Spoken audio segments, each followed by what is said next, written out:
An immortal who abandoned his divine throne to repay family kindness never thought he'd end up as a living organ bank, betrayed by the people he loved most. Let me break down this insane story of lies, betrayal, and a god's triumphant comeback that'll leave you shook. Meet Yan Song, the last earthly immortal. He gave up his powers, sealed his destiny, and descended from the sacred mountain to live with his birth parents, all to fulfill a celestial vow. For 3 years, he thought he'd finally found home, warm hugs, family meals, the kind of love he'd never known. But little did he know, every smile, every "I love you" was a crafted lie. His so-called brother, Yan Chaoyang, needed a kidney transplant, and Yan Song, he was just the perfect donor. His parents didn't bring him home out of love. They brought him back to harvest his organs. When Yan Song accidentally fell off a cliff, spoiler, it wasn't an accident. They rushed to save him, only to steal one of his kidneys and lie about it being a tree branch injury.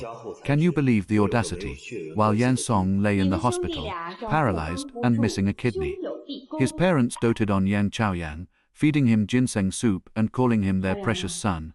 But here's the kicker: the woman Yan Song loved, Duan Xiaomeng, was in on it too. For 3 years, she pretended to be his devoted fiancée, only to be secretly married to Yan Chaoyang with a 5-year-old kid. They all plotted together. His parents pushed him off the cliff. His fiancée tricked him into loving her, and his brother stole his kidney and his life.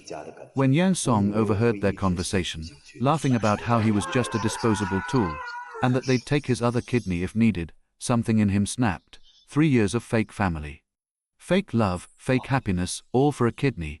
But Yan Song isn't just some guy, he's an immortal, and his patience had run out. To break the seal on his powers, he had to write a severance contract with his own heart's blood, 3 times, each time nearly killing him.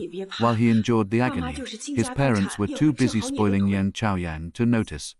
On their shared birthday, Yan Chaoyang got a fancy party, while Yan Song ate instant noodles alone in the hospital. Ouch, just when you think it can't get worse, Yan Chaoyang starts bragging that he's the reason the world's richest woman, Wei Jing, is investing billions in their family business. But here's the plot twist: Wei Jing isn't there for Yan Chaoyang. She's Yan Song's disciple. Years ago, Yan Song gave her everything: wealth, power, a second chance at life. When she heard her master's celestial call, she dropped everything to repay him, rolling up with 12 mansions, 12 supercars, 12 private jets, and 10 billion in cash. The moment Wei Jing walked into the Yan household and knelt before Yan Song, shouting "Master," his parents' jaws hit the floor. All that arrogance, all that cruelty, vanished in an instant. They begged for forgiveness, cried about loving him, but Yan Song had already made up his mind.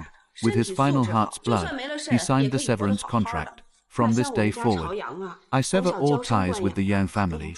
No love, no hatred, no regrets. As the words left his pen, the heavens roared, Yan Song's seal broke, his divine powers surged back, and he ascended to his rightful throne as the ruler of heaven. The people who betrayed him, they watched in terror as the man they'd used and abused became a god. All their lies, all their greed, came crashing down, while Yan Song walked away, free from the chains of fake family.